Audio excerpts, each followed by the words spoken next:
No solamente investigación propia, sino también una investigación proyectada, ¿no es cierto? Son los avatares de una aventura como esta, y felicitar en especial a Gonzalo Carroy, a Ángel, a Javier Robles, a Miguel Cabana y a Verónica Reyes, que son los protagonistas, digamos, de esto. Pero también hay otros protagonistas que son los autores, y la verdad es que sí me ha parecido bastante buena la revista, y en particular, aunque no lo vaya yo a comentar, de todas maneras quiero decir que es un gran acierto darle atención a la historia amazónica, es decir, a esa parte del Perú siempre olvidada en todo y en particular en la historia, ¿no? Creo que estamos ante un buen síntoma del interés que debe tener la historia amazónica, y sobre todo que ese interés parte de San Marcos, ¿no? Bien se dice en la revista que la historia amazónica tiene a San Marcos como una sede muy importante, ¿no? Con María Belén,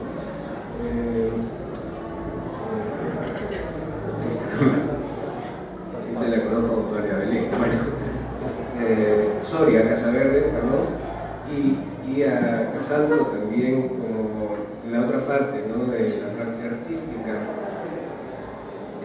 Bueno, pero a mí no me ha tocado comentar esos, sino más bien 1, 2, 3, 4, 5, 6 textos que son muy variados, y que variados no solamente en los tiempos, aunque se refieren mucho más a tiempos coloniales, pero de todas maneras variados en las temáticas y además en los enfoques, ¿no? Porque no solamente aquí hay textos que se refieren a hechos concretos, a acontecimientos históricos, sino también el texto de Luis Rodríguez funciona en un aspecto bastante principal, ¿no? Que es la teoría y la metodología de la historia, ¿no? Sobre las historias llamadas queer, ¿no? Sobre la sexualidad. Vamos a tratar de comentar de manera general los trabajos, de manera más particular los trabajos, y empezamos con el de Rojas, de Walter Rojas Fox, que le da un título realmente bastante curioso, ¿no? Porque se trata de imperialismo de la Armada Financiera, ¿no? La Armada Financiera se refiere a ese control que los ingleses ejercen sobre Perú, en particular pero en general sobre América hispánica, luego de la independencia. Y yo creo que acierta mucho al revivir eso que Maggio llamó el imperialismo del libre comercio, ¿no? Es decir, un imperialismo que no aparece hacia finales del siglo XIX, sino que es previo y ya inmediatamente después de la independencia se impone. Claro, la idea del imperialismo desde 1870 más o menos es otra en realidad, ¿no? Se trata de otras características. Pero Walter entra, digamos, a esta discusión acerca de las características de la dominación imperialistas previas al imperialismo, o sea, antes del imperialismo, el imperialismo antes del imperialismo, ¿no? Y sobre todo resaltando la sutileza con la que se emplea para poder controlar los países gracias a mecanismos más económicos, comerciales, y en particular a él le interesan las finanzas, ¿no? De repente ha tenido que remarcar un poquito más que en la práctica la sutileza se empleaba, pero también se empleaba la fuerza bruta, digamos, ¿no? La política de las cañoneras, la política abiertamente intervencionista, militar, abusiva de países como Inglaterra sobre países que ya eran libres como los nuestros, y además también países que recién empiezan a ser conquistados, y para eso pues la China, la India y otras zonas de Asia, África, América Latina, Oceanía, dan muestras bastante claras, ¿no?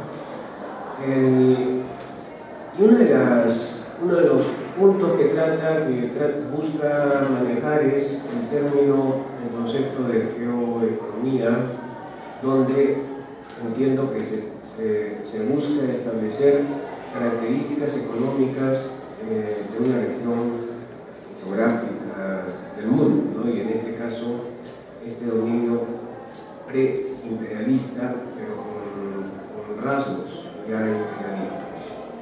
Finalmente, bueno, también por supuesto le interesa muchísimo las luchas interimperialistas, es decir, las divergencias que hay entre Inglaterra, Francia y otros países en América Latina, y en particular en el Perú, ¿no? Pero en el Perú son principalmente dos, ¿no? Inglaterra, Francia, bueno, y Estados Unidos, en la disputa por los mercados de productos, mercados financieros en otros países.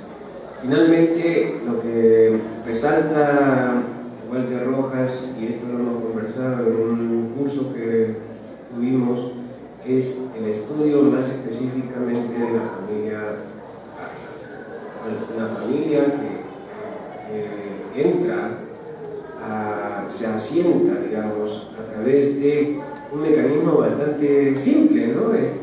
Empleados ingleses de estas grandes compañías se quedan en América Latina, se quedan en el Perú y se casan con chicas de familias de la élite, y gracias a sus habilidades empresariales terminan completando una relación bastante interesante porque ellos proporcionan la habilidad financiera, económica, empresarial, y la familia local de élite lo que proporciona son las propiedades, digamos, capitales, etcétera, y terminan constituyendo familias muy poderosas que ya no tienen vínculos con España, sino que eran los tradicionales, sino que tienen vínculos ahora con los nuevos países que asoman sus narices imperialistas por aquí, ¿no? Y el caso de la familia Garland es especialmente importante, puesto que no solamente se crea, sino que la trayectoria de esta familia está ligada pues, a las élites políticas, económicas, sociales del Perú, en particular de Lima, hasta el día de hoy. Javier Robles nos presenta un caso realmente importante, ¿no? Y que es la mita, ¿no? La reforma de la mita en tiempos del virrey Duque de la Plata.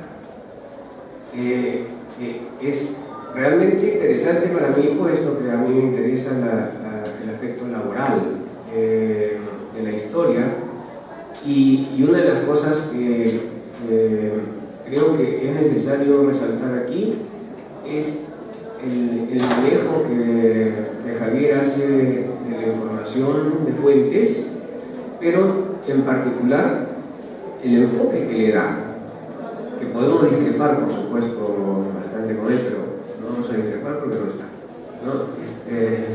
Pero lo que él llama a su texto de manera también muy llamativa, ¿no? ¿Dónde estás? Creo que Sí, el alivio para el gobierno de los indios, ¿no? El alivio, y es llamativo, y yo pensaba que se trataba más bien de algo que buscase convocar, pero en realidad a lo largo del texto sí trata de ver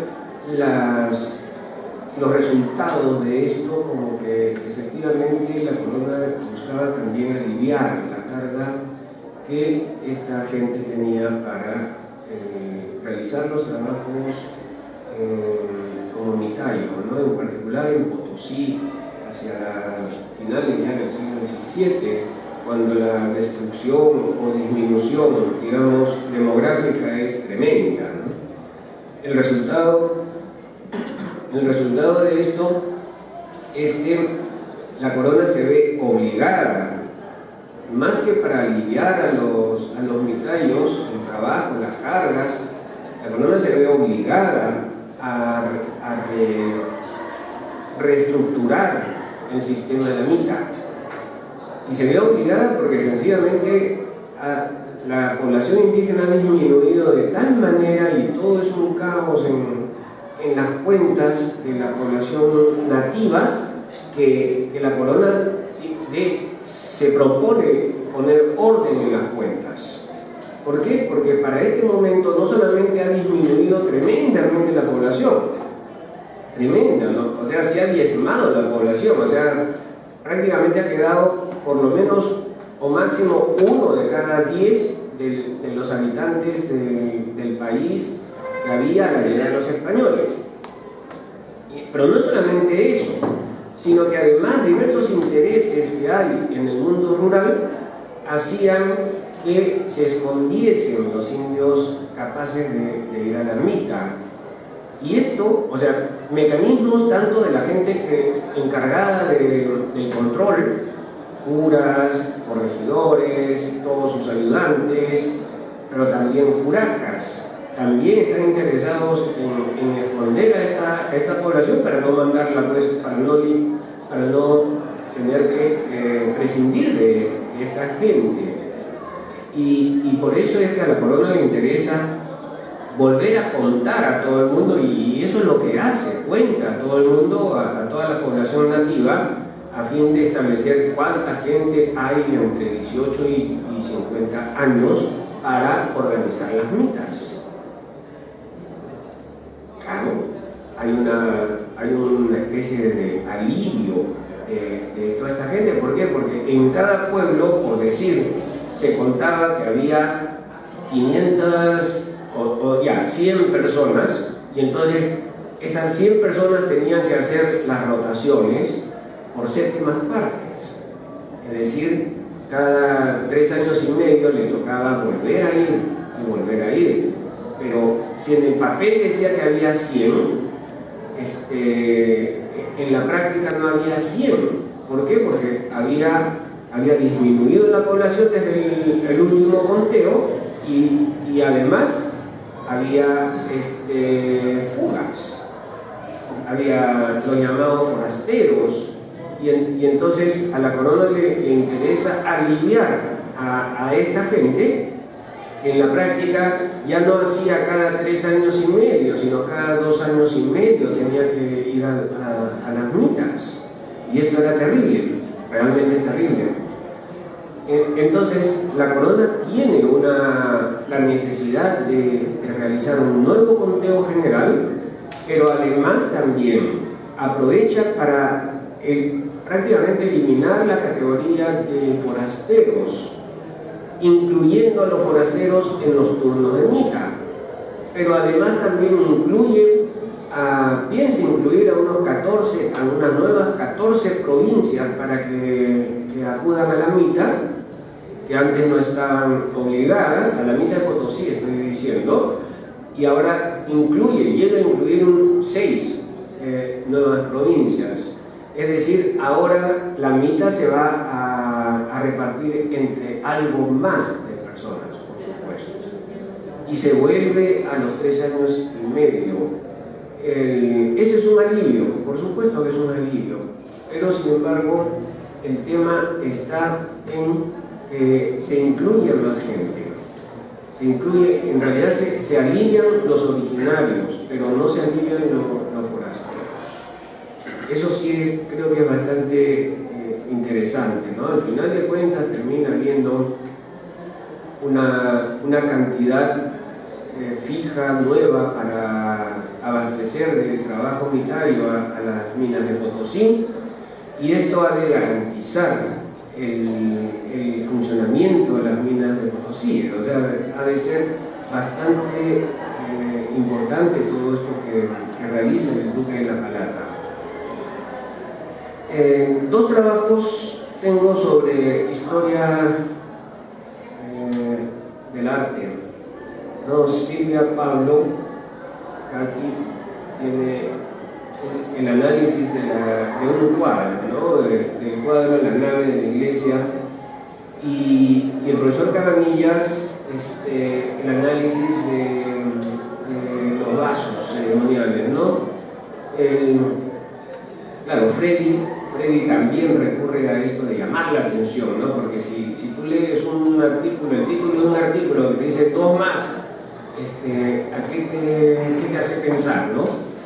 Te hace pensar que alguien está pidiendo un par de chelas más, ¿no es cierto? Es más, le dice 2 más por favor, ¿no? 2 más por favor.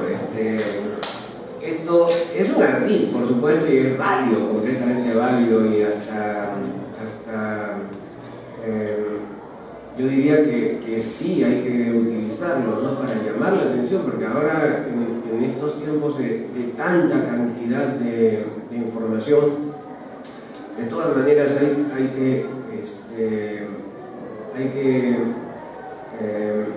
recurrir a este tipo de cosas para llamar la atención acerca de nuestros trabajos, ¿no? Ahora, en los dos casos se recurre a Erwin Panofsky, ¿no? que es un teórico del análisis, de la iconografía y de la iconología. Ustedes se preguntarán qué diferencia hay entre iconografía e iconología, ¿no es cierto? Yo también, ¿ya? Porque la verdad, a pesar de que sí he tenido oportunidad de analizar algunos trabajos para Nueva Crónica, donde esto está, de todas maneras, cada vez que lo veo tengo que volver a empaparme en el término, ¿no? Para saber de qué se trata, ¿no? La idea de las ideas de Panofsky para analizar este material, yo creo que son realmente interesantes, que se resumen en una serie de medidas metodológicas para poder captar los mensajes que tienen digamos, las expresiones artísticas, en este caso plásticas, para poder entenderlas mejor, ¿no?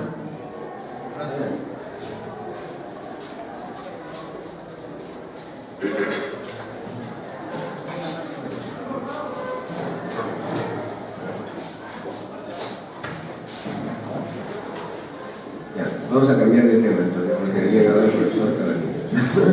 Bueno, lo que estábamos conversando es precisamente los dos textos que hay sobre la historia del arte y que me han obligado a volverme a encontrar con el famoso Panofsky, ¿no? Que es realmente interesante. Les decía que me obligan a volver a leer esto porque ya lo había leído, y se trata realmente de un apoyo metodológico bastante importante para poder entender el mensaje de expresiones artísticas, pero a nosotros como investigadores, ¿no? Que nos interesa el arte, por supuesto, pero principalmente nos interesa el arte y las expresiones artísticas como fuente histórica. Y en este caso, tanto Silvia Pablo como Freddy Cabanillas tienen un excelente, en ellos tenemos un excelente ejemplo de cómo trabajar este tipo de materiales. Y estamos en clase, bueno, dentro de la clase de metodología de la historia, pero creo que esto puede ser inclusive como incluido en las lecturas para aprender a manejar este tipo de materiales.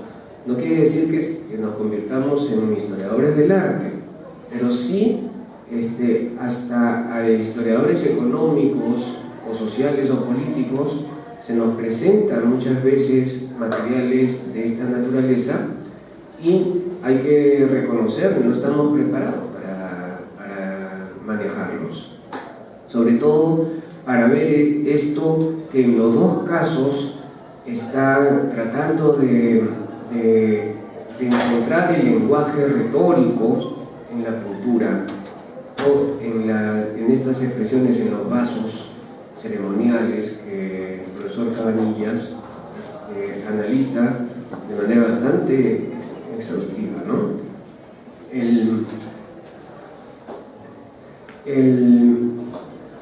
Y me interesa sobre todo porque ayudan a captar esos mensajes y de qué se trata, es decir, tratar de ver ya no solamente como Carlos Ginzburg, digamos, recomendaba, ¿no? Tratando de ver esos lapsus calami en los trabajos para poder entender mucho mejor, sino se trata también de descifrar el mensaje que se encuentra, y lo que hacen muy bien es ubicar históricamente estas manifestaciones, tanto el cuadro de la nave de la iglesia, que en la versión PDF yo la estuve buscando y buscando hasta que la encontré al final del texto, ¿no? Algo que en esta versión no ocurre, porque basta con hacer así y ya encuentras la imagen. Pero, no sé, en la versión está un poco oscura y no me permitió ver de manera más clara. Pero, y en el caso de los vasos ceremoniales que analiza el profesor Cabanillas, sí encontraba mucha más claridad, ¿no?, en las imágenes. Entonces, se trata de una ayuda muy importante para poder analizar la información iconográfica y creo que esto debe servir a todos nosotros para poder entender mucho mejor la riqueza de esas otras fuentes que muchas veces nos encontramos en el camino, pero las analizamos de manera muy elemental, ¿no? Muy elemental. Más nos interesa o llegamos solamente hasta lo más obvio, ¿no?, al mensaje más evidente, ¿no?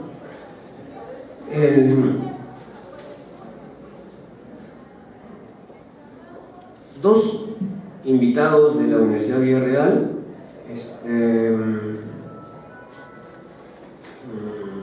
sus nombres completos, Carlos Ríos y Gonzalo Urday, nos presentan un caso realmente interesante, ¿no? Un caso en el que ha incidido posteriormente Pablo Whipple, ¿no?, un historiador chileno que ha hecho un trabajo sobre la gente decente, le llama así, la gente decente de Lima. Uno de esos trabajos que uno al leerlo piensa, me hubiese gustado escribirlo, ¿no? Es decir, tratando de ver cómo es que la sociedad puede ser estudiada a través de algo tan pueril, algo hasta tan desechable, descartable, abominable como los juegos de azar. Es decir, cómo la sociedad está metida dentro de esto. Se puede conocer mucho mejor a la sociedad gracias a esto, ¿no? Y Ríos y Urday, no sé si estén presentes, pero los felicito de todas maneras. Analizan lo que ellos llaman el fracaso del proyecto borbónico y de la República inicial para eliminar este tipo de actividades. Ahora, una de las cosas que creo que debería hacerse mucho más hincapié es en los motivos del fracaso. Los motivos del fracaso yo los entiendo como que en realidad están hablando de una actividad a la cual en la cual están involucrados no solamente los sectores plebeyos, sino la gente más encumbrada tiene por costumbre desde la misma conquista, tiene por costumbre realizar tertulias en su casa con el juego, los juegos de azar. Claro, era más, también, por supuesto, la sociedad, o sea, los borbones tratan de eliminar a aquellos que juegan a los dados en las esquinas, además en horas de trabajo, a aquellos que juegan naipes en todos sitios.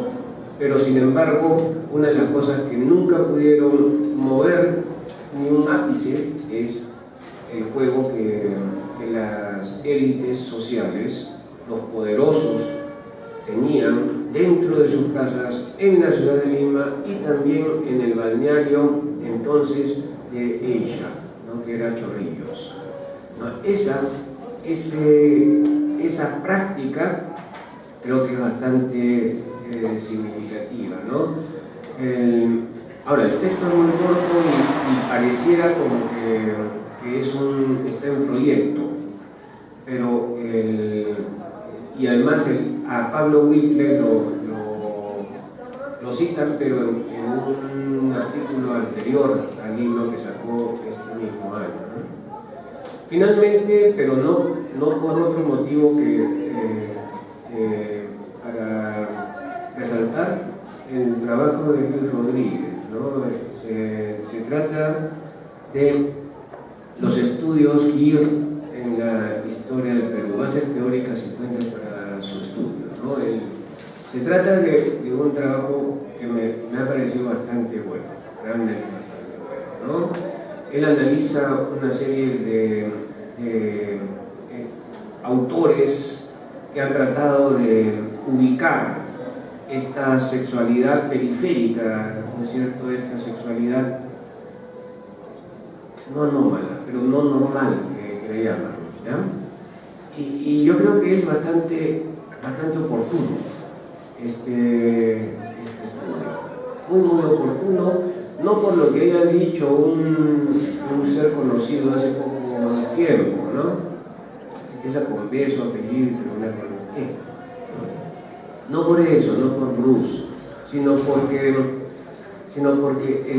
yo creo que mucho se habla acerca de la necesidad, pero poco se reflexiona acerca de qué significado puede tener el estudio de estas manifestaciones para el conocimiento de la sociedad. Y bien empieza Luis citando a Pablo Macera, que hace ya 40 años, ¿no? Algo por el estilo, se pregunta acerca de por qué los historiadores no nos metemos en el sexo. No, perdón.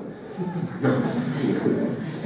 ¿Por qué los historiadores no nos preocupamos, digamos, por el estudio del sexo en la historia, ¿no? En tanto que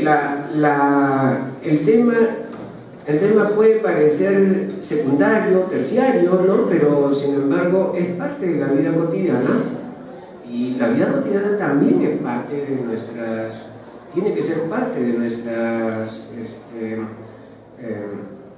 digamos, nuestras pesquisas para poder entender mejor todo el proceso histórico, ¿no? Y en ese sentido yo agregaría, bueno, él maneja bastante bien, ¿no? a sociólogos como Anthony Giddens, a gente como Joan Scott, que ha trabajado en género, a Michel Foucault, por supuesto, y a otros, y más bien resalta esta prácticamente ausencia de trabajos aquí sobre esta sexualidad no convencional, digamos, y que ha sido bastante vapuleada, y por eso mencionaba a Bruce, porque total parece que todo el mundo le ha dicho, ah, qué bien, qué valiente, claro, es valiente, pero durante 40 años lo ha ocultado, ¿no? Y porque ahora recién, ¿no? Si era tan valiente, ha debido decirlo evidente, además, ¿no? Lo evidente.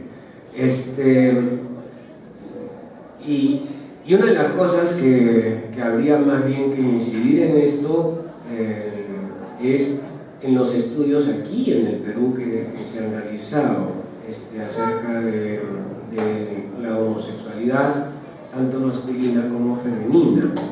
Que hay algo de esto seguramente, y creo que el texto de Luis Rodríguez puede ayudar, debe ayudar a entrar más de lleno, o sea, incorporar esta temática en nuestro quehacer.